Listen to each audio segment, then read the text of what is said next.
beautiful people. Okay, so today we are reading Diary of Greg Heffley's Best Friend by Greg Heffley's Best Friend, written by Jeff Kinney. This is the part 3 of this book, and we'll get started with this next chapter.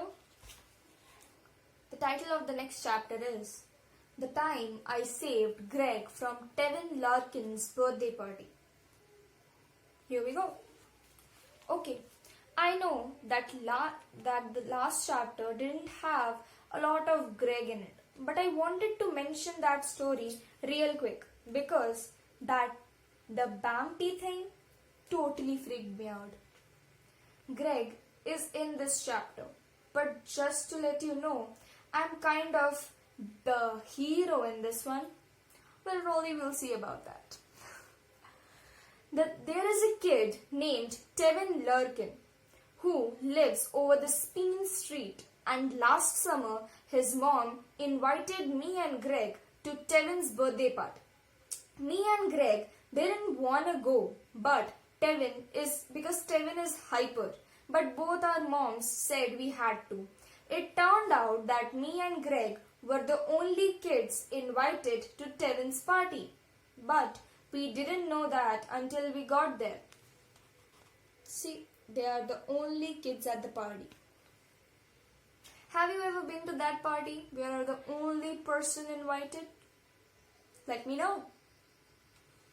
After we gave Tevin his presents, his mom said it was time for party activities. The first activity was to watch this movie about a guy who could turn into a bear and an eagle and a bunch of other animals. What kind of party activities did you have? And by the way, that's a weird guy, so don't be like him. Whoops, I know. And when the movie was over, Tevin wanted to watch it again. But me and Greg told Tevin's mom we didn't want to watch the movie a second time.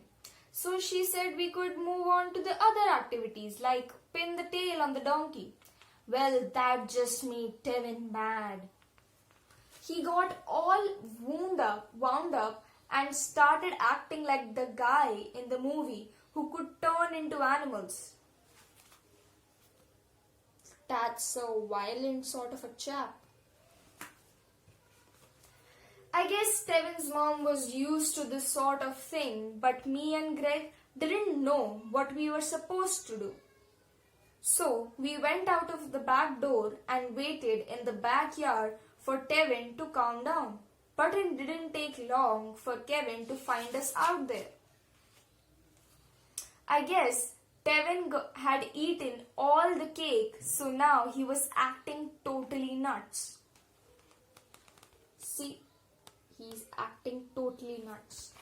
He's acting like a vampire, who wants to eat their blood. I took a few steps back to get out of Tevin's way, but that's when I fell into a ditch that was pretty deep.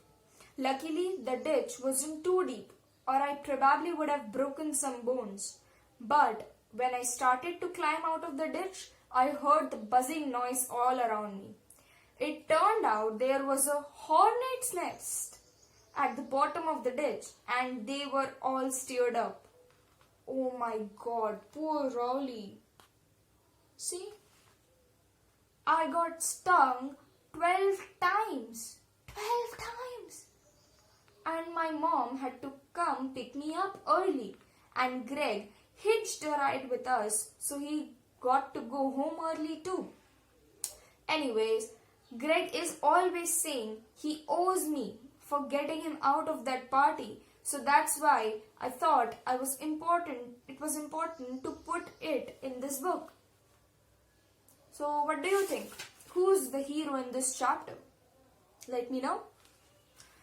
So this is the end of the chapter. We'll move on to the next chapter because the chapters are pretty small. Next chapter. The time me and Greg dug up an ancient burial ground. What do you think? Is it truly an ancient burial ground? Let me know. If you were spooked out by that Bambi story from before, then you might want to skip this one. Okay, if you are still reading, remember, I warned you. We will, Raleigh. We will. One time, me and Greg were playing Vikings and ninjas in the woods. And then some teenagers came by and ruined our fun. See, these teenagers, they're calling them nerds. I've been called a nerd once. Actually, more than once. But that's not a sad part. But that's not even the scary part yet. So keep reading. Okay. Me and Greg went further back into the woods to get away from those teens. Greg said we should build a fort so if they came looking for us, we could protect ourselves. Okay. So we spent the rest of the afternoon making a fort out of sticks and logs. Greg said we should put some rocks in our fort in case things got really bad. But it was starting to get dark and there weren't a lot of rocks lying around in the woods anyway. See, they are building a fort out of logs. By the way, Raleigh kind of looks like a ninja. Pretty good at that. But then I tripped over something and guess what? It was a big rock. Oh no. Well, that's the irony, I guess. Poor Raleigh. I told Greg I thought I sprained my ankle, but he was a lot more interested in that rock than my injury. Greg said it wasn't a rock, it was a gravestone, and we'd just build a fort in an ancient burial ground. See, him explaining to Raleigh that it's an ancient burial ground. I guess you already knew that was coming because it was in the title of this chapter. Yes, we did, Raleigh. I'll probably change it later on, so I don't give the surprise away. I think he forgot to change the title. Anyway, me and Greg were totally spooked out by this ancient burial ground thing, and by now it was really dark out, so we were extra scared. Then all of a sudden, Greg took off and left me behind. I don't really blame him because if I could have run, I would have been out of there too. See? But that's pretty rude and selfish, running out of a situation and leaving your friends or any loved one just there. But Raleigh is kind of overly optimistic. He tries to explain the decisions that Greg makes. And that's the saddest part. When Greg got home, it was his dinner time. And I think he kind of forgot I was in the woods. What? Luckily, my parents called Greg's house and that helped him remember about me. See, he's eating snacks and watching television while Raleigh's parents are worried. That's a true friend. So I guess the point of this chapter is that sometimes Greg forgets important stuff, but I'm just gonna let that go because the rest of the time he's a great pal. See, they are worried and they found Raleigh and everything's just sad. And this kind of proves my earlier point that Raleigh is overly optimistic and he tries to explain everything that Greg does.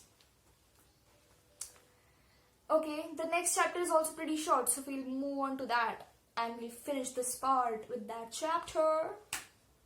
Greg's accomplishments. The next chapter. Every biography I've read for a school report has a chapter called accomplishments, and this time I'm not doing this, it's actually written accomplishments. So I figure I'd better add that in here before I forget. The problem is that Greg is only a kid and most of his accomplishments haven't happened yet. So I'll leave some blank space here and I can fill it later on.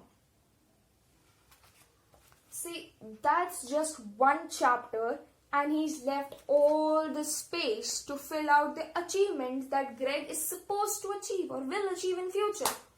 So I think Greg didn't achieve anything or probably really forgot to write the achievements down. Let me know what you think about it. So that's the end of the chapter and the end of the part 3 of this book. So I think that's it. And thank you for listening to this chapter and this whole part. Make sure to like the video, share it and subscribe to the channel. And thank you for listening to my rant. Bye.